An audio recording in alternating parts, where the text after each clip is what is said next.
Balcony कह से दिनर कथा अपा हाँ अपा शुभुची आज्ञा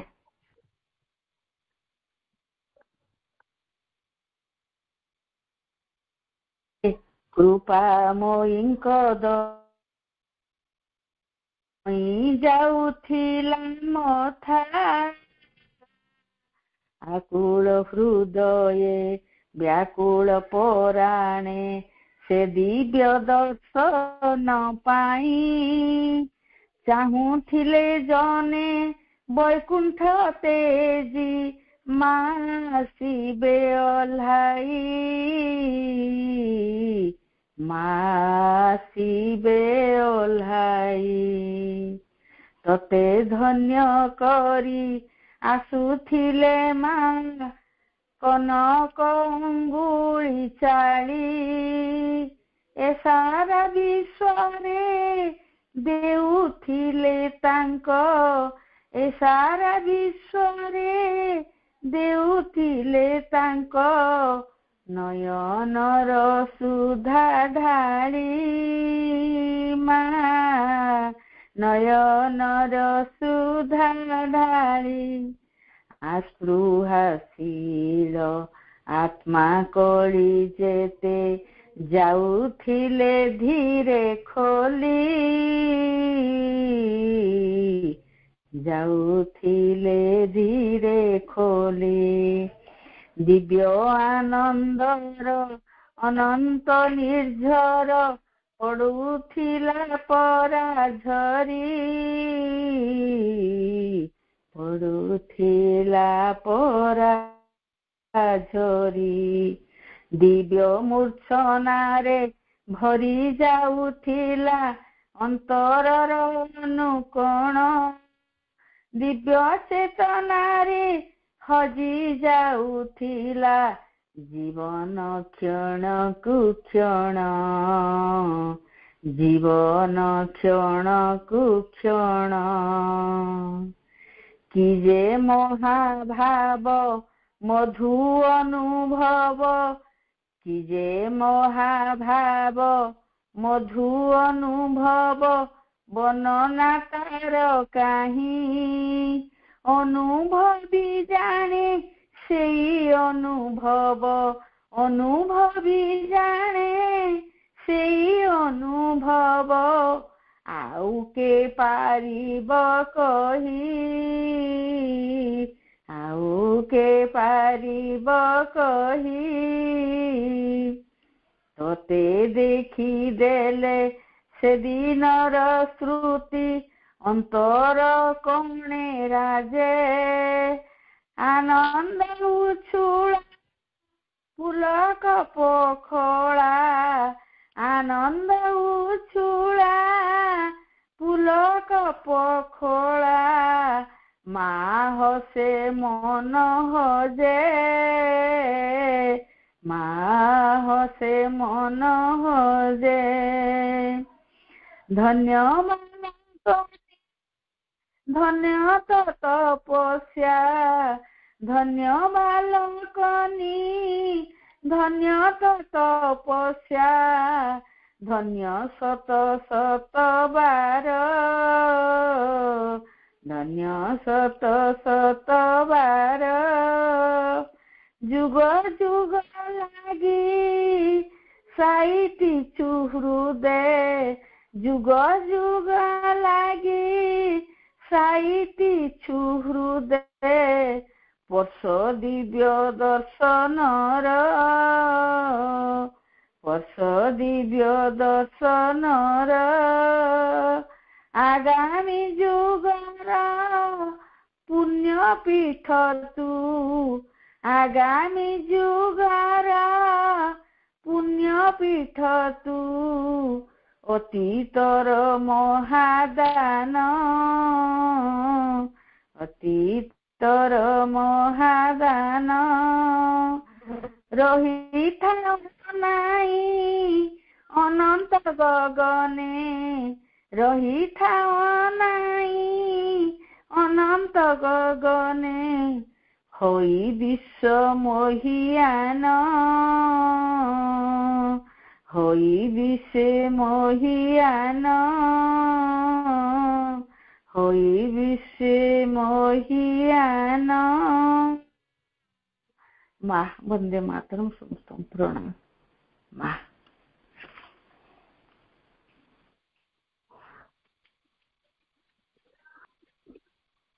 ସତ୍ୟତମ ଜ୍ୟୋତି ଆମର ପରମ ଆରାଧ୍ୟ ଦିବ୍ୟ ଗୁରୁ ପରମ ପ୍ରଭୁ ଶ୍ରୀ ଅରବିନ୍ଦ ଏବଂ ସକଳ ଶକ୍ତିର ଅଧିଷ୍ଠାତ୍ରୀ ପ୍ରେମମୟୀ ଅମୃତମୟୀ ଦିବ୍ୟ ଜନନୀଙ୍କ ଚରଣ କମଳରେ ଆମ ସମସ୍ତଙ୍କର ଅନ୍ତର ଭରା ପ୍ରଣାମ।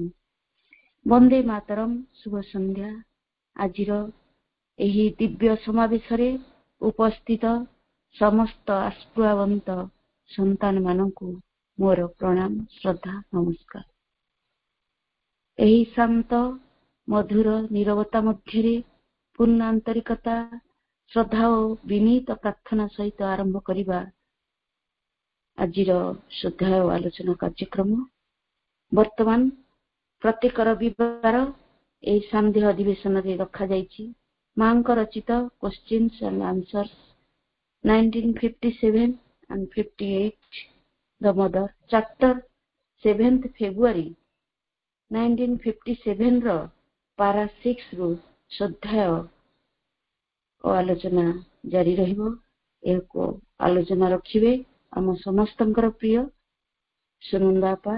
ଅପା ପ୍ରଣାମ। ଏବେ ଆଲୋଚନା ଆରମ୍ଭ କରନ୍ତୁ। ओम आनंदमयी चैतन्यमयी सत्यमयी परमे। हे आनंदमयी, हे चैतन्यमयी, हे सत्यमयी परमा माँ, मते तुमरा आनंद चेतना और सत्य प्रदान कर। श्री माता शरणम मम, श्री अरविंद शरणम मम। करुणामयी दिव्य जननी माँ परम प्रभु ऋषिराज श्री अरविंद को मोर अनंत कोटि प्रणाम। एई पाठचक्र उपस्थित रही मोर आत्मार साथी अपा भाई मान को मोर प्रणाम, शुभेच्छा। वंदे मातरम। आज दिव्य मुहूर्त दिव्य आसर आज मांकर प्रश्न उत्तर कार्यक्रम अपात कही सारे जे प्रश्न उत्तर 7 फेब्रुआरी 1957 प्रश्न उत्तर आमर प्रिय रेवती अपा आर्थर रविवार कही कि बाकी रही आज कहवाई चेष्टा करी। माँ प्रभु पाखरे मोर प्रार्थना से ही एसबू करेंगे। मुझे बुझी मोर जी सामर्थ्य मुझे अनुसार आपन कहबी। माँ माँ आम प्रथम अपा तो प्रथम पढ़ी दे माँ जी ये ध्यान विषय जो आमर 7 फेब्रुआरी 1957 ध्यान विषय कहते ध्यान उपर नहीं माँ जोटा कि आम बर्तमान पढ़ा जे गोटे व्यतिक्रम रूपे माँ गुरुवार संध्यार सामूहिक ध्यान पूर्वर ये प्रवचन टी से देथिले, जोटा कि अपा आगुरु कही अधा जाए मुझू छाड़ी मुझे कहूँ ध्यान बा प्रवचन पूर्वर माँ ग्रीन ग्रुप रे पिला मानकु चिना बादाम बांटुथिले और पाखकु लागी करी रहिथिबा क्रीड़ा प्रांगण रे सेही कार्यटी करथिले। जोटा इंग्लिश लिखाई every evening before meditation or the tall's mother used to distribute groundnut to the children of the green group in the adjoining playground. माँ प्लेग्राउंड रे चिना बादाम बांटुवा समय ये कथा से कही से बर्तमान पढ़ी आ समस्ते अपा भाई तो जानी ध्यान विषय आम କେତିକି କଣ କିଏ ଧ୍ୟାନ କରୁଛେ। ଧ୍ୟାନ ଗୋଟିଏ ଜିନିଷ ହଉଛି ଯୋଉଟା କି ସମ୍ପୂର୍ଣ୍ଣ ଭାବେ ଗୋଟେ ମାନସିକ ପ୍ରକ୍ରିୟା। ଧ୍ୟାନ ମନରେ ସ୍ଥିରତା ଆଉ ବିଶୁଦ୍ଧତା ଆସେ। এই ସ୍ଥିରତା ଲାଗି ହିଁ ଆମେ ମନ ଆଉ ଚେତନାକୁ ସ୍ଥିର କରିପାରିବା, ଏକାଗ୍ରତା କରିପାରିବା ପାଇଁ ଆମେ ଧ୍ୟାନ କରିବା। ପ୍ରଭୁ ବି ଧ୍ୟାନ ଉପରେ ବହୁତ କିଛି କହିଛନ୍ତି, ମା ତ କେତେ ସୁନ୍ଦର ଭାବରେ କହିଛନ୍ତି। ବର୍ତ୍ତମାନ ଆମେ ଏଠି ପଢିବା, ତାପରେ ମୁଁ ଯାହା ବୁଝିଛି କହିବି। ମା କହୁଛନ୍ତି ଅବଶ୍ୟ ଏହି କ୍ଷେତ୍ରରେ ମଧ୍ୟ ଦୁଇ ପ୍ରକାର ପ୍ରଣାଳୀ ରହିଛି ଏବଂ ଆଜି ମୁଁ ତୁମମାନଙ୍କୁ ଠିକ ସେଇ କଥାଟି ହିଁ ବୁଝେଇବାକୁ କହିବାକୁ ଇଚ୍ଛା କରୁଛି। ଉଭୟ ପ୍ରଣାଳୀରେ ଧ୍ୟାନର ରୀତି ହଉଛି ବ୍ୟକ୍ତିଗତ ଧ୍ୟାନର ରୀତି ପରି। ଗୋଟେ ଯୋଉଟା ଆମେ ଜାଣିଛେ ଗୋଟେ ବ୍ୟକ୍ତିଗତ ଧ୍ୟାନ, ଯୋଉଟା ପ୍ରଭୁ କହିଛନ୍ତି ସେଠି ସବୁଠୁ ଭଲ, ଯୋଉଟା ଆମେ ଏକା ବସିକି ଧ୍ୟାନ କରିପାରିବା। ଆଉ ଯୋଉଟା ସାମୂହିକ ଧ୍ୟାନ, ସେଟା ସମସ୍ତେ ଖାଇକି ସେ ଧ୍ୟାନ କରିବା। ଅର୍ଥାତ୍ ଏପରି ଏକ ଆସନରେ ଧ୍ୟାନ କରିବା ସମୟରେ ଆମେ ଏପରି ଏକ ଆସନରେ ବସିବାକୁ ହେବ ଯେପରିକି ଅନେକ ସମୟ ସେହିପରି ବସିପାରିବା ଲାଗି ତାହା ଆରାମଦାୟକ ହୋଇଥିବ। ତଥାପି ଏତେ ବେଶୀ ଆରାମଦାୟକ ବି ହୋଇନଥିବ, କାରଣ ସେଭଳି ବସିବାକୁ ଗଲେ ଜଣକୁ ନିଦ ମାଡ଼ିବାକୁ ଆରମ୍ଭ କରିବ। କାରଣ ଆମେ ଜାଣିଛେ ଆମେ ଯଦି ଆରାମ ଲାଗିଲା, ଯଦି ବସି ପଡିଲେ ଆରାମରେ, ଆମକୁ ଆମର ଯୋଉ ଆଳସ୍ୟ ଜୀବନ, ଆମକୁ ସେତେବେଳେ ନିଦ ପଳେଇ ଆସେ। ଆଉ କି ଧ୍ୟାନ ହବ? ଧ୍ୟାନ ଚେତନା ଯଦି ଆମର ଜାଗ୍ରତ ରହିବ, ଧ୍ୟାନଟା ଠିକ ଭାବରେ ହବ ବୋଲି ମା କହିଛନ୍ତି। ଆମର ଚେତନାଟା ହିଁ ଧ୍ୟାନଟା, ମନ ଆଉ ଚେତନା ଦୁଇଟି ଯାକୁ ଆମେ ଏକାଗ୍ରତା କରିକି ରଖିବାକୁ ପଡିବ। ଆଉ ଆମେ ସେମିତି ଯଦି ଆରାମଦାୟକ ବସି ପଡିଲେ, ସେବେ ଆମେ ଜାଣିଛେ ଯେ ମାନେ ମୃଗ ଛାଲରେ ବା ଆସନ ଉପରେ, କମଳ ଆସନ ଏମିତି ଇଏରେ ବସନ୍ତି। ଆମେ ଯୋଉଟା ଆମକୁ ମହାପ୍ରଭୁ କହିଛନ୍ତି ତମେ ବସିବାଟା ଗୋଟେ ନିଶ୍ଚଳ ମାନେ ଜାଗା ଯୋଉଠିକି ଆମକୁ ସୁଟେବଲ ଲାଗିବ, ମାନେ ଆମକୁ ସେଇଟା ଗୋଟେ ଜାଗାଟି ଗୋଟେ ଯେମିତି ନିଜକୁ ଗୋଟେ ଭଲ ଲାଗିବା ଜାଗାରେ ଆମେ ବସିବା। ବସିକି କିଛି ବି ମାନେ ଡିଷ୍ଟର୍ବ ହଉନଥିବ ସେମିତି ଜାଗାରେ ବସିକି ଆମେ ଧ୍ୟାନ କରିପାରିବା। ମା କହିଛନ୍ତି ତମେ ଯଦି ସୁଖାସନରେ ବସି ପଡିଲ ତମକୁ ନିଦ ମାଡ଼ିବାକୁ ଆରମ୍ଭ କରିବ। ଏବଂ ତାପରେ ସେଠାକୁ ଯାଇକି ସେ କହୁଛନ୍ତି ମୁଁ ଚିନାବାଦାମ ବାଣ୍ଟିବାକୁ ଗଲାବେଳେ ତୁମମାନଙ୍କୁ ଯାହା କରିବା ଲାଗି କହିଥିଲି ସେଇପରି କରିବାକୁ ହବ। ସେ ଚିନାବାଦାମ ବାଣ୍ଟିଲା ବେଳେ ସେ କେମିତି କରିବେ, ମା ସେଟା ତାଙ୍କୁ କହିଥିଲେ ପିଲାମାନଙ୍କୁ, ସେଇ କଥା ସେ ମନେ ପକେଇ ଦଉଛନ୍ତି। ଅର୍ଥାତ୍ ତୁମେ ଧ୍ୟାନ ଲାଗି ଆପଣଙ୍କୁ ପ୍ରସ୍ତୁତ କରି ଆଣିବ, ଶାନ୍ତ ଓ ସ୍ଥିର ହୋଇ ଆସିବା ଲାଗି ଚେଷ୍ଟା କରିବ। ଆମେ ଜାଣିଛେ ଧ୍ୟାନରେ ବସିଲେ ଆମେ ସ୍ଥିର, ଶାନ୍ତ ସ୍ଥିର ହେଇ ବସିବା, ଏଟା ଚେଷ୍ଟା କରିବା ବୋଲି କହୁଛନ୍ତି। ଆସିବା ଲାଗି ଚେଷ୍ଟା କରିବ। କେବଳ ବାହ୍ୟ ଭାବରେ ଯେ ଚୁପ୍ ହୋଇ ରହିବାକୁ ଉଦ୍ୟମ କରିବ ତା ନୁହେଁ, ମାତ୍ର ଆପଣ ମନକୁ ସ୍ଥିର କରି ଆଣିବାକୁ ଚେଷ୍ଟା କରିବ। ଆମେ ବାହାରକୁ ପାଟିଟା ଚୁପ୍ କରିଥିବା, ମନ ଭିତରେ ଆମେ କୁଆଡେ କୁଆଡେ ବୁଲି ଯାଉଥିବା, ସେମିତି ହବନି। ଆମର ମନ ଆଉ ଆମର ଏକାଗ୍ରତା ହେଇକିରି ଆମର ଯୋଉ ଆମ ମନଟା ଗୋଟେ, ଆମେ ଏଇଠି ବସିଥିବା କୋଉଠି ସେତେବେଳେ ଯାଇକିରି ପଣ୍ଡିଚେରୀ ଠିଆ ହେଇଥିବା, କେତେବେଳେ ଯାଇକି ଭୁବନେଶ୍ୱର ରହିଲା ବେଳକୁ କେତେବେଳେ ଯାଇକିରି ଆମେ ହୋଟେଲ ପାଖରେ ଠିଆ ହେଇଥିବା ମନ। କିନ୍ତୁ ସ୍ଥିର ହେଇକି ବସିଲେ କଣ ହବ? ମନଟାକୁ ପ୍ରଥମରେ ଆମେ ମନଟାକୁ ସ୍ଥିର କରିବାକୁ ପଡିବ। ମନକୁ ସ୍ଥିର କରି ଆଣିବାକୁ ଚେଷ୍ଟା କରିବ ବୋଲି କହିଛନ୍ତି। ତୁମର ଭାବନାରେ ନାନା ଆଡେ ବିକ୍ଷିପ୍ତ ହୋଇ ପଡିଥିବା ଓ ତୁମର ଯାବତୀୟ ନାନା ଅନ୍ୟ କାର୍ଯ୍ୟରେ ଯୋଉ ଇତସ୍ଥିତ ହୋଇ ରହିଥିବା ତୁମର ଚେତନାକୁ ଏକତ୍ର ଠୁଳ କରି ଆଣିବ। ସେଇ ଚେତନାକୁ ଠୁଳ କରି ଆଣିବ ଯଥାସମ୍ଭବ ଅଧିକ ସମ୍ପୂର୍ଣ୍ଣ ଭାବରେ।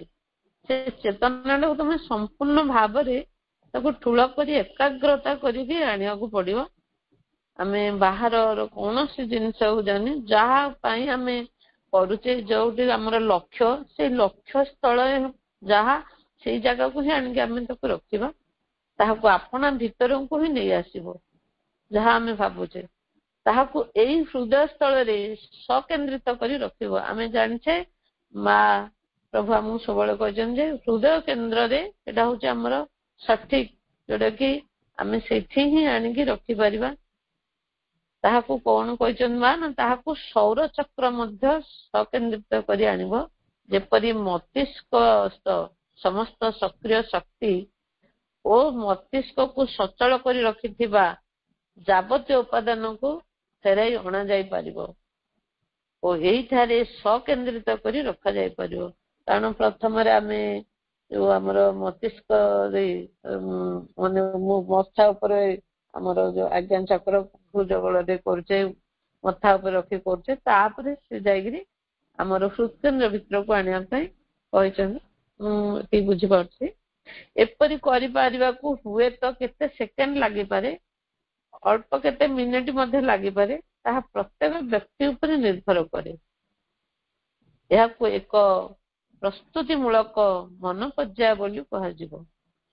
ଆମ ମନ ଯେତେ ସ୍ଥିର ହେଇ ଆସିବ, ଏଟା ମନ ପର୍ଯ୍ୟାୟ ବୋଲି କହିଛନ୍ତି। ମନଟି ଆମର ସ୍ଥିର ହେଲେ ଆମେ ସେଇଭଳି ପ୍ରସ୍ତୁତ ହେଇପାରିବ ଏବଂ ତାପରେ ସେ କଥାଟି ସାଧ୍ୟ ହୋଇଯିବା ପରେ, ମନ ଆଉ ଚେତନ ଆମର ଠିକ ହେଇଯିବା ପରେ ତୁମେ ତାହାକୁ ଯେତିକି ନିପୁଣ ଭାବରେ କରିପାରୁଛ, ତାହାକୁ ସେତିକି ନିପୁଣ ଭାବରେ କରିସାରିବା ପରେ ତମେ ଦୁଇଟି ଦୃଷ୍ଟିକୋଣ ମଧ୍ୟରୁ ଗୋଟିକୁ ଅବଲମ୍ବନ କରିପାରିବ, ଅର୍ଥାତ୍ ଏହା ସକ୍ରିୟ ଦୃଷ୍ଟିକୋଣ ଅବଲମ୍ବନ କରିପାରିବ।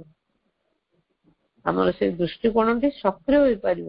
ଯୋଉ ଆମେ ଯାହା ଆମେ ମନ ଭିତରେ ଧ୍ୟାନସ୍ଥ ହଉଛେ, ସେଟା ଆମର ସକ୍ରିୟ ହବା ଦରକାର। ଅଥବା ନିଷ୍କ୍ରିୟ ଦୃଷ୍ଟିକୋଣଟି ବି ଅବଲମ୍ବନ କରିପାରିବ। ନିଷ୍କ୍ରିୟ ବି ମାନେ ଆମେ ଯଦି ପ୍ରଥମ କରୁଛେ, ଆମର ସେଟା ସକ୍ରିୟ ହେଇପାରିବନି। ତାପରେ ଆମେ ତ ଆମର ଦୃଷ୍ଟିକୋଣଟା ଯେତେ ଆମେ ଏକାଗ୍ରତା ବଢିବ, ସେଟା ଆମର ସକ୍ରିୟ ହବ। ଏଠାରେ ମୁଁ ଯାହାକୁ ଏକ ସକ୍ରିୟ ଦୃଷ୍ଟିକୋଣ ବୋଲି କହୁଛି, ତାହା ହେଉଛି ଯେ ମୁଁ ସାଧାରଣ ଭାଷାରେ ସେଇ କଥାଠୁ କହିବି ବୋଲି କହୁଛନ୍ତି। ଯୋଉ ବ୍ୟକ୍ତି ଆମ ଧ୍ୟାନର ପ୍ରେରଣାସ୍ଥଳ ହୋଇ ଧ୍ୟାନଟିର ପରିଚାଳନା କରୁଛନ୍ତି, ଯିଏ ଧ୍ୟାନକୁ ପରିଚାଳନା କରୁଛନ୍ତି ସେଇ ମା ପ୍ରଭୁ, ଆମେ ସେଇ ବ୍ୟକ୍ତିଙ୍କ ଠାରେ ଆପଣାକୁ ନେଇ ସକେନ୍ଦ୍ରିତ କରି ରଖିବା ଆଉ ତାଙ୍କଠାରେ ଆପଣାକୁ ଆମେ ଉନ୍ମୋଚିତ କରିଦେବା ଲାଗି ଇଚ୍ଛୁକ ହେବା। କାରଣ ତାଙ୍କୁ ହିଁ ଆଣିକି ଆମ ହୃଦୟ ଭିତରେ ସେ ଯୋଉ ଚୈତ୍ୟ ସତ୍ତା ଅଛନ୍ତି, ତାଙ୍କ ପାଖରେ ଆଣିକି ସେ ଯୋଉ ଆମର ଅଗ୍ନି ଜଳୁଛି ସେଠି ହିଁ ଆଣିକି ରଖିବା। ତାଙ୍କୁ ହିଁ ଆମେ ପ୍ରାର୍ଥନା କରିବା, ସେଇ ଶକ୍ତି, ସେଇ ଆଲୋକ, ସେ ସବୁକୁ ଆମେ ଇଚ୍ଛୁକ କହିବା।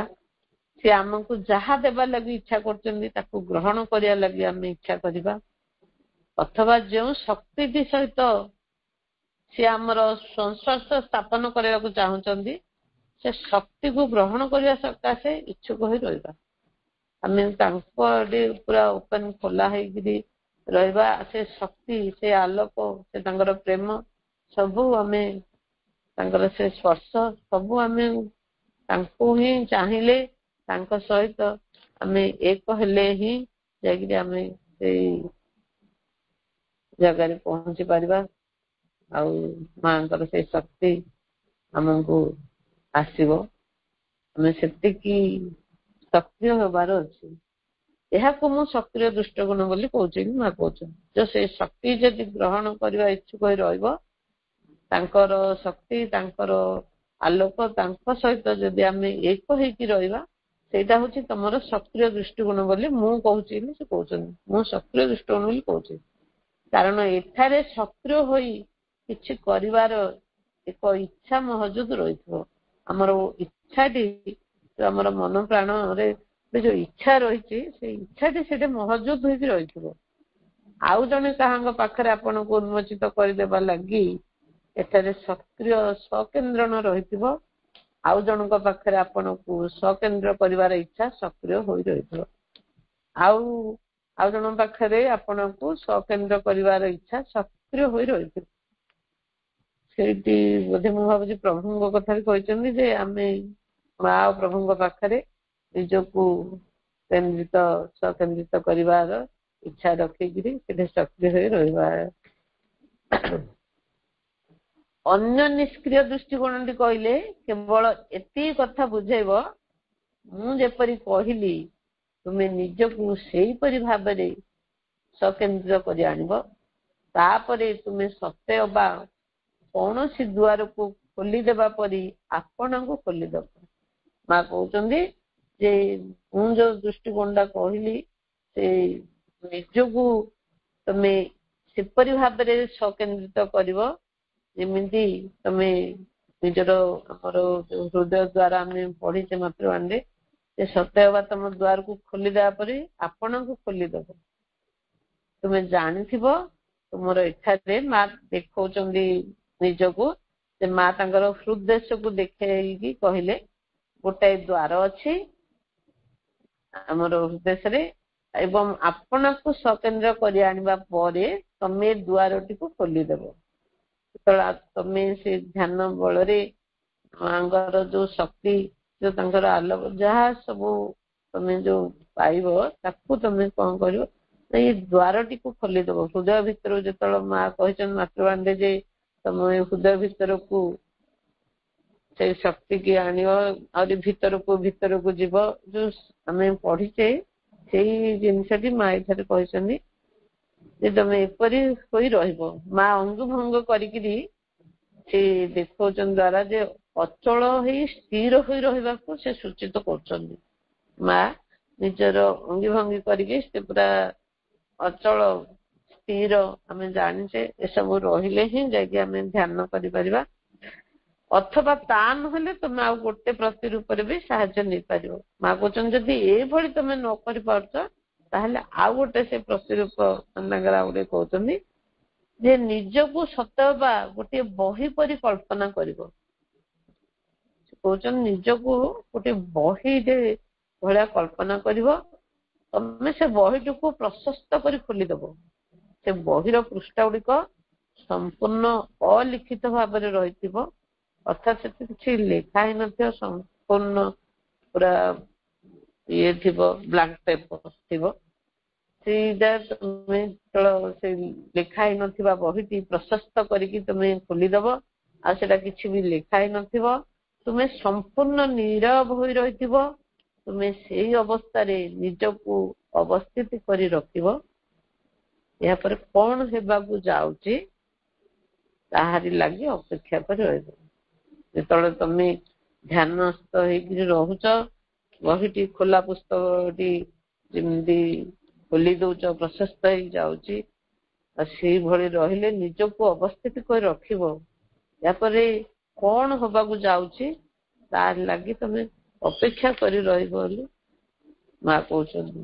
ସେ ଯୋଉ ତମେ ନିଜକୁ ଆମେ ଇଂଲିଶଟା ପଢିବା, ସେ କହୁଛନ୍ତି there are two or three the other one passive and simple is to be considered as I have told you. Then you open yourself as one opens a door. You see you have a door here.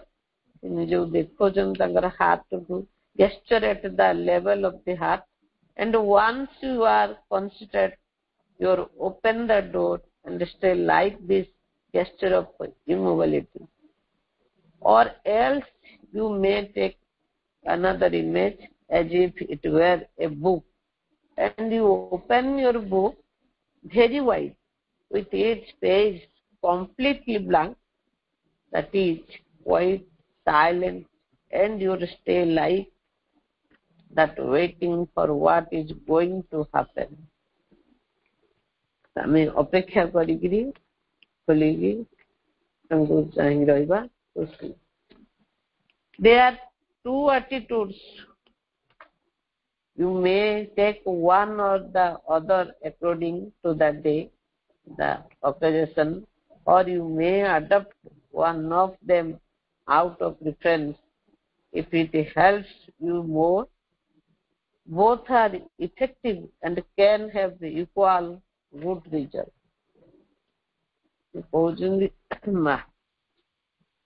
ये जो आमर ଯେତେବେଳେ ବର୍ତ୍ତମାନ ଆମେ କଣ କରୁଛେ ନା ଯୋଉ ତାଙ୍କର ଦୃଷ୍ଟିକୋଣ ଦୁଇଟା ସମାନ ଭାବେ ଫଳପ୍ରଦ ହେଇପାରିବ। ଯେ ଆମର ଯଦି ଦୃଷ୍ଟିକୋଣଟା ଦୁଇଟା ଦୃଷ୍ଟିକୋଣ ଯୋଉ ରହିଛି ସେଥିରୁ ଗୋଟେ ଗ୍ରହଣ କରିବ, ଆଉ ଦିନଟି ଆଉ ଉପଲକ୍ଷଟି ଅନୁସାରେ ତୁମେ ଏଇଟିକୁ ନଚେତ ସେଇଟିକୁ ଗ୍ରହଣ କରିପାରିବ। ଆମର ଦୁଇଟା ଦୃଷ୍ଟିକୋଣ ରହିଛି, ଦୁଇଟି ମଧ୍ୟରୁ ଯେକୌଣସି ଗୋଟିଏକୁ ଗ୍ରହଣ କରିପାରିବ। जोटा दिनटी और उपलक्ष्य अनुसार तुम्हें यू नचेत से ग्रहण कर जदि सेपरी करने द्वारा तुमको अधिक सहायता मिलू थाए तेरे गोटिक उपर आउ गोटे को अग्राधिकार दे तुम्हें से ग्रहण कर दुई जाक समान भाव फलप्रद हो पार और समान भाव से उत्तम फल गुड रिजल्ट दब दुई जाक कारण आम जो से शक्ति आसे से माँ कहते दुईट जाक शक्ति तुमको गुड रिजल्ट दब जब तुम निजर सामर्थ्यता अच्छी आउ थे माँ कहते and so now for our special case I shall tell you what I am trying to do. I will soon be a year since one Wednesday we had the manifestation of the supermental force. Since then it has been working very actively even while very few people are aware of it. But still I thought the time had come for how to put it, for us to help it a little in its work by making an effort of disability.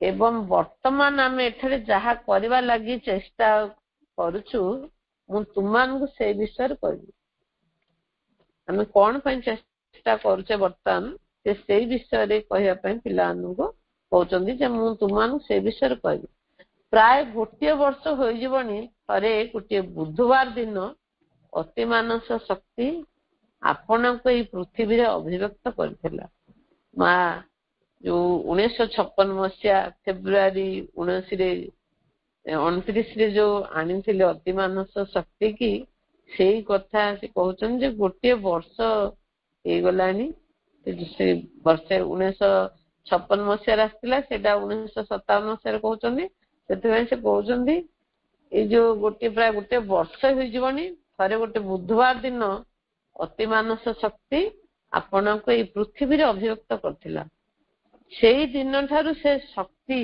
अत्यंत सक्रिय भाव कार्य कर लगी से जो शक्ति आसी आम समस्ते तो जाने मूर्ति उपमान बहुत अधिक जानते कारण आम पढ़ीचे जानीचे से शक्ति जो अति मानस शक्ति आसी से अति सक्रिय भाव कार्य कर खूब अल्प संख्या व्यक्ति से विषय सज्ञान हो रही कार्य कर लगी केते लोक से जानते अल्प संख्यक व्यक्ति सज्ञान हो रही कार्य कर लगी मात्र मु तथा भाविली जे बर्तमान एपरी एक समय आसी कथाटी को मु प्रकृत किपरि भाषा दे कहि पारबी माँ कहते यही कथाटा को मु किपरि मु प्रकृत की भाषा दे कहि पारबी जिते बेले कि ग्रहणशीलतार एक विशेष प्रयास करने द्वारा आम से शक्तिर कार्य जत्किंत साहाय्य कर जो शक्ति आम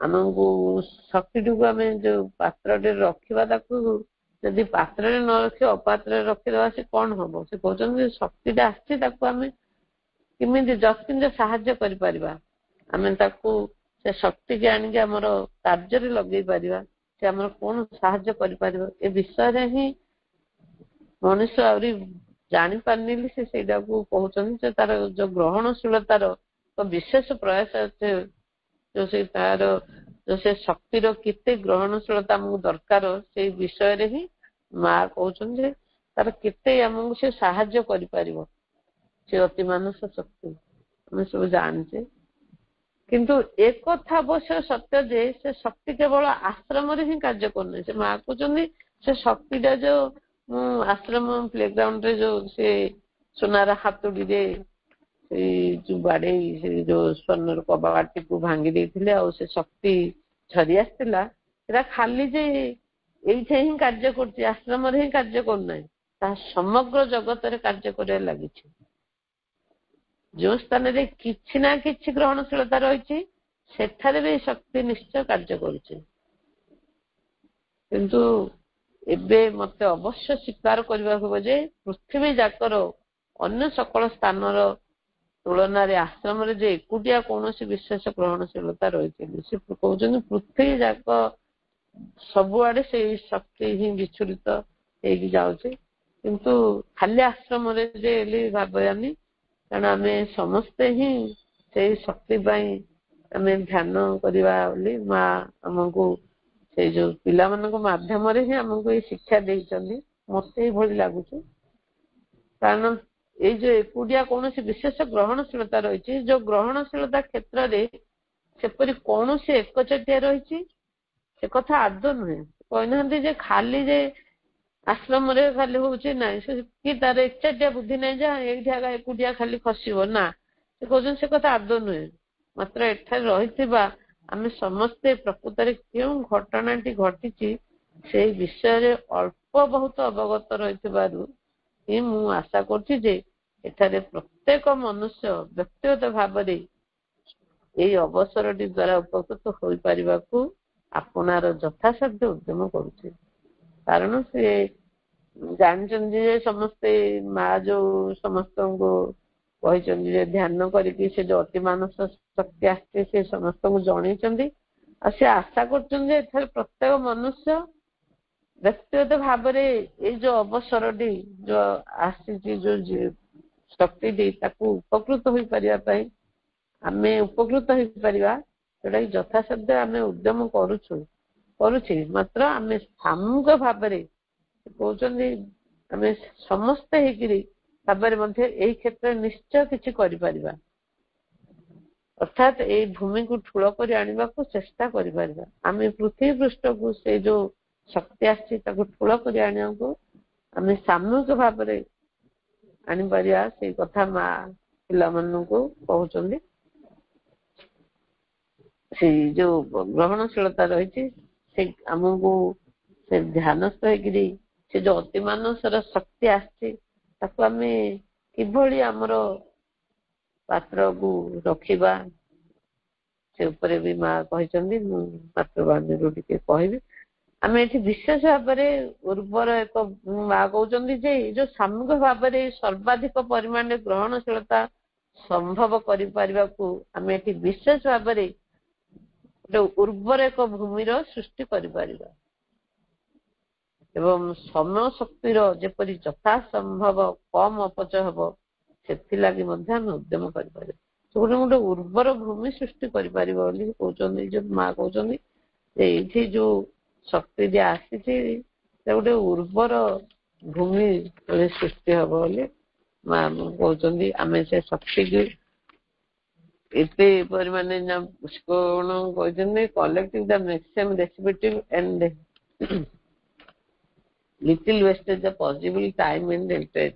ଆମେ ଏ ଯୋଉ ଅଳ୍ପ ସମୟ ଭିତରେ ତାକୁ ଆମେ ରଖିବା ବୋଲି କହୁଛନ୍ତି। କମ ଅପଚୟ କରିବା, ଯଥାସମ୍ଭବ କମ ଅପଚୟ ହବ ସେଥିଲାଗି ମଧ୍ୟ ଉଦ୍ୟମ କରିବା। ଆମେ ତାକୁ ବେଶୀ ଭୂମିରେ ସୃଷ୍ଟି କରିବା ଆଉ ସମୟ ଶକ୍ତିର ଯେପରି ଯଥାସମ୍ଭବ କମ ଅପଚୟ ହବ, ଆମେ ସମୟ ଆଉ ଶକ୍ତିକୁ ନଷ୍ଟ ନ କରିକିରି ତାକୁ କମ ଅପଚୟ ହବ ସେଥିଲାଗି ମଧ୍ୟ ଉଦ୍ୟମ କରିପାରିବା। ଆମେ ଜାଣିଛେ ଧ୍ୟାନ ବଳରେ ଆମେ ବି ପୁରାଣ ଇଏ ଜାଣିଛେ ଧ୍ୟାନ ବଳରେ ଧ୍ରୁବ ହଉ କିମ୍ବା ପ୍ରହ୍ଲାଦ ହଉ ଧ୍ୟାନ ବଳରେ ସେ କେତେ କେତେ ଶକ୍ତି ଋଷି ମୁନି ସମସ୍ତେ କେତେ ଯେ ବଡ ବଡ ଚେଷ୍ଟା କରିଛନ୍ତି, କିନ୍ତୁ ଧ୍ୟାନରୁ ଯିଏ ବିରତ ହେଇଗଲା ତାର ଚେତନା ଫେରି ଆସିବା ସହଜ ହୁଏନି। ଧ୍ୟାନ କରିବା ଦ୍ଵାରା ଭଗବାନଙ୍କ ସହିତ ଆମେ ଏକ ହବା, ଯୋଉଟା କି ମହାପ୍ରଭୁ କହିଛନ୍ତି ଯେ ଅତିମାନସ ଯୋଉ ଶକ୍ତି ଆସିଛି ସେ ଏଭଳି ଏକ ଶକ୍ତି ଯାହାକି ଆମେ ତାକୁ ଅପଚୟ କରିବାକୁ ଦବାନି। ମା ବି ଆଉ ଗୋଟେ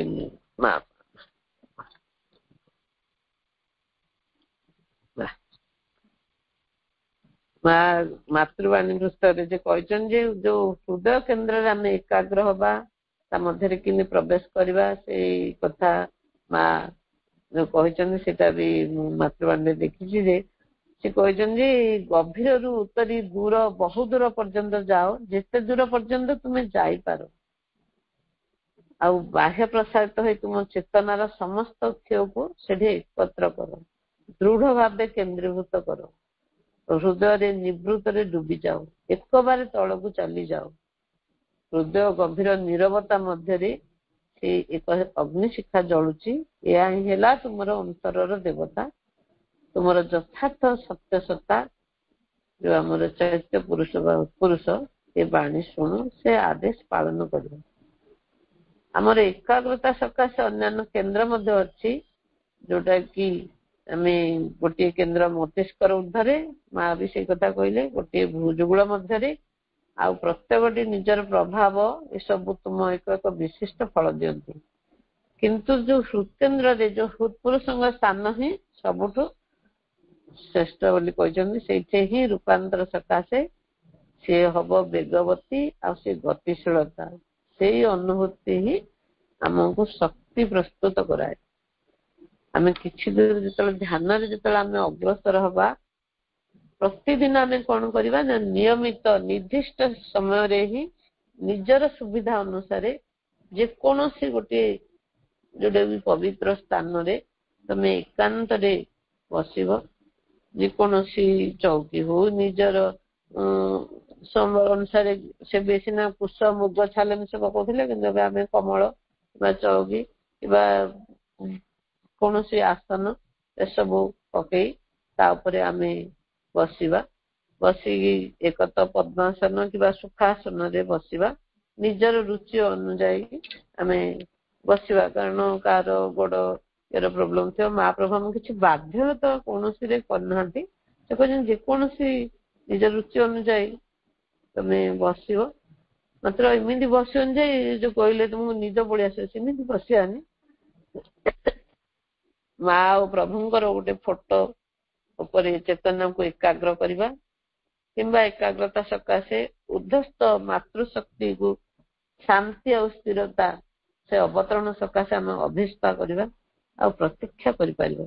ଏଇ ସବୁ ଉପାୟରେ ଆମେ ଏକାଗ୍ର ହେଲେ ଆମର ଚେତନା କଣ ହବ ନା ସ୍ୱାଭାବିକ ଭାବରେ ଆମର ଭିତରେ ପ୍ରବେଶ କରିବ, ଉପରକୁ ଗତି କରିବ। କିନ୍ତୁ କ୍ରିୟାତ୍ମକ ଭାବେ ନ କଲେ ଏହା ବିଷୟ ବୁଝିବନି। ଆମେ ଯଦି ନ କରିକିରି ଆମେ ବୁଝିପାରିବାନି, ଆମେ କଲେ ହିଁ, ଧ୍ୟାନ କଲେ ହିଁ ଆମେ ଜାଣିପାରିବା ଯେ କେମିତି ହଉଛି। ଭଗବାନଙ୍କୁ ଧ୍ୟାନ କରିବା ଉଚିତ, ମା ଭଗବାନ ଧ୍ୟାନ କରିବାକୁ, କାରଣ ସେ ପୃଥିବୀକୁ ଆସିଛନ୍ତି ଏ ଯୋଉ ଆମର ଅତିମାନସ ଶକ୍ତିକି ଆଣିଛନ୍ତି ଏ ମୃତପୁରୀରେ ଅତିମାନବ ଜାତି ସ୍ଥାପନ କରିବା ପାଇଁ। ଏଇ ଯୋଉ ଆଦର୍ଶର ସାଧକ ମାନଙ୍କୁ ସେ ସାଧନା ମାର୍ଗରେ ହିଁ ସେ ସାହାଯ୍ୟ କରୁଛନ୍ତି। ଯୋଉ କାର୍ଯ୍ୟ କରିବାକୁ ଭଗବାନଙ୍କର ଯୋଉ ଅବତାର ପୃଥିବୀକୁ ଆସନ୍ତି, ସେମିତି ମା ପ୍ରଭୁ ଆସନ୍ତି। ସେମାନେ ସବୁ କିଏ କଣ ନିଷ୍ଠା ନେଇକି ଆସିଥିଲେ, କିନ୍ତୁ ମା ପ୍ରଭୁ ଆମକୁ ଏ ଯୋଉ ଅତିମାନସ ଶକ୍ତି ଆଣିଛନ୍ତି ଆମକୁ ରୂପାନ୍ତରିତ କରିବା ପାଇଁ। ଆମର ସେଇ ଲକ୍ଷ୍ୟ ହିଁ ରହିବା କଥା, ଯୋଉଟା କି ଆମେ ନିଷ୍ଠା ସହ ଶ୍ରୀମା ଶ୍ରୀଅରବିନ୍ଦଙ୍କ ସ୍ୱରୂପକୁ ଧ୍ୟାନ କରିବା ଆଉ ତାଙ୍କୁ ସମର୍ପଣ କରିବା, ଆମ ପ୍ରତ୍ୟେକ ସତ୍ତାକୁ ତାଙ୍କୁ ସମର୍ପଣ କରିବା। ତାହେଲେ ଆମେ ସହଜରେ ତାଙ୍କୁ ପ୍ରାପ୍ତି କରିପାରିବା ଆଉ ସେ ଶକ୍ତି ହିଁ ଆମର ଆସିବ,